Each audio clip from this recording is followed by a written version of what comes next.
Колеги, почитувана јавност, ќе поставам 3 пратенички прашања, од кое првото ќе биде за премиерот, а останатите за министерот за образование. Првото прашање се однесува на Советот за унапредување на образованието и науката. На предлог на Министерството за образование и наука, а со поддршка на владата, се донело одлука за формирање Совет за унапредување на образованието и науката. Оваа одлука ја донесовте во октомври 2022 година. Во работата на Советот учествуваат Димитар Ковачевски како председател на Советот, Артан Груби, Фатмир Битики, Фатмир Бесими и Јетон Шекири како министер за образование и наука. Тогаш сте тврделе, врз основа на направените сеопфатни анализи за состојбите во основното, средното и високото образование и наука, ученичкиот и студентскиот стандард и потребата од обезбедување на учебници, дека се формира вакво тело, кое ќе работи во насока на градење јавни и транспарентни политики во образованието. Тогаш сте увиделе дека состојбите во основното, средното и високото образование, студентите, учебниците се катастрофални и да ја облажите работата, теоретски, излеговте во јавноста, се пофаливте дека создавате едно работно тело за кое уште еднаш информација во јавноста не видовме. Докажана е реалноста дека не работите, дека сте неспособни, а зошто?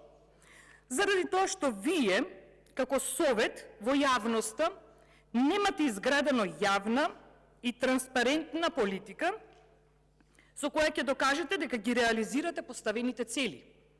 Цел на Советот, замислете, е подобрување на квалитетот на образованието и науката.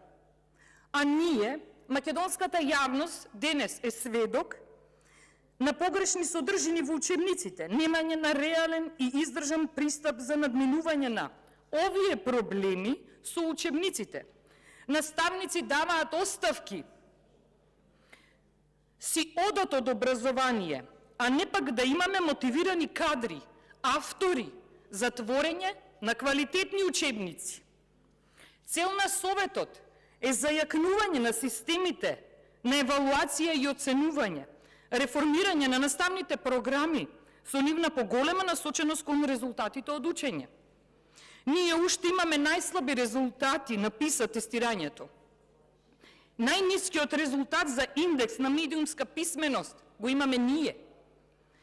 А само вие сте дел од власта повеќе години имате можност и алатка да го надминете сето ова, но ништо немате направено.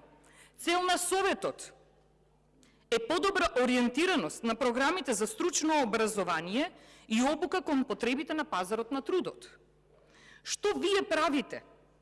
Правите промоција на стручното образование, но поради лошата политика и економија во државата, по завршување на средното стручно образование, матурантите се насочени кон барање работа во странство.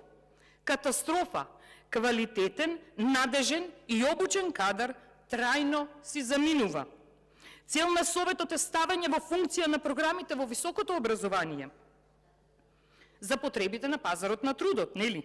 Но сведоци сме дека не се обезбедуваат никакви субвенции за работодавачите, кои треба да им обезбедат на средношколците и студентите учење преку работа кај работодавач и практична настава.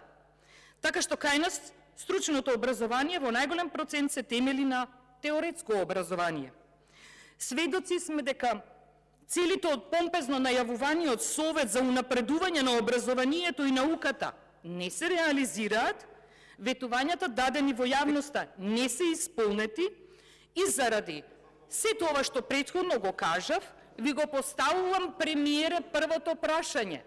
Се надевам ке слушнете и ке внимавате, премиере, додека ви го поставувам првото прашање, бидејќи верувам дека ќе излезите и усмено ке ми го одговорите истото, премиере. Ја како да се зборувам кога премиерот не ме слуша и си прави селфи на телефон. Продолжите вие, продолжите. Треба да внимавате на моето прашање. А дали вие си правите селфи на телефон или не, тоа е ваш проблем. Продолжите моја обврска да менаџирам со седницата. И нема да дозволам одговорница да се шират лаги. Значи нема да дозволам се шират лаги одговорница. Да кажете дека него имаше телефонот во раце и не правеше. Значи јас сум согласно деловникот надлежен да водам грижа за ред во. Значи продолжите со седете председателе, седете. Премиер, седете. Продолжите со прашањата. Председателе, 3 пати ви реков, внимавајте на поставеното мое прашање. Вие не внимавате. Дозволете сега, јас да ви го поставам прашањето, а вие ќе одлучите дали ќе го одговорите или не и дали имате спремено материјал за да го одговорите ова и истото да го прочитате како што читате цел ден. Што направи во изминатиот период Советот за унапредување на образованието и науката? Колку состаноци имате одржано? Кои заклучоци сте ги донеле? И дополнително, дали и колку сте платени? Вие како председател треба да одговорите на ова. Моите следни 2 прашања се поврзани и насочени кон министерот за образование и наука. Министер, сакам да ми информирате и да ми кажете што како министер превземавте за неработењето на Државниот испитен центар.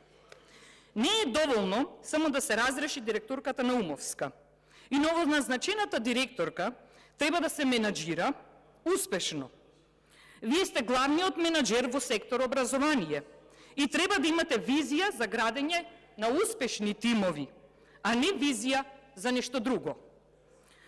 Значи, ова второ прашање го поврзувам со една единствена цел, бидејќи бевме сведоци порано дека 111 кандидати уредно пријавени за полагање на лиценца за директор од страна на ДИЦ им беа предизвикани сериозни главоболки, нервози, навреди и за сето тоа пред некое време посведочивме дека поранешната директорка на Умовска беше разрешена.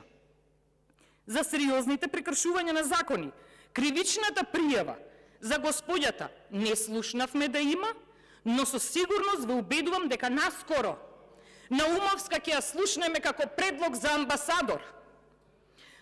Со вас на власт така оди тоа. Во Македонија, за жал, таквите кадри се наградуваат со амбасадорски места. Конкретно прашањето е поврзано заради тоа што се појавува една интересна ситуација каде имаме 630 кандидати пријавени за полагање на приправнички испит, кои исто така како и овие 111 се обесправени.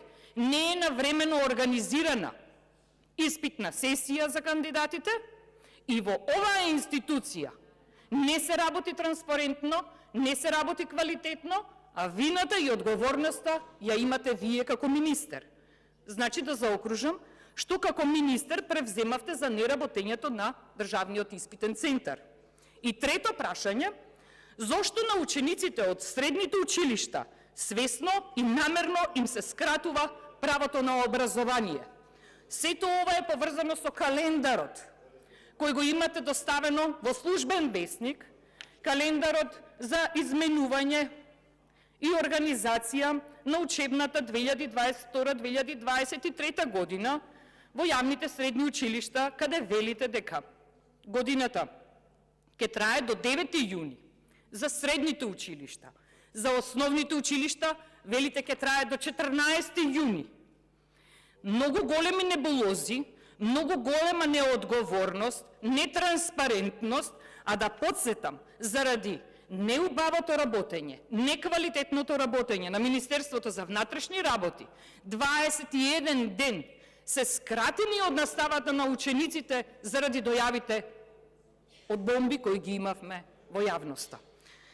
Се надевам дека ќе ми одговорите на прашањата и ќе имате храброст да ми дадете одговор, а јас, да не случајно се збуните, еве ќе ви ги оставам овде сите 3 прашања, да знаете што сум ви поставила, да ми одговорите на тоа што сум ви поставила, а не да си кажувате нешто што вам ви одговара, а не е поврзано со прашањето. Ви благодарам.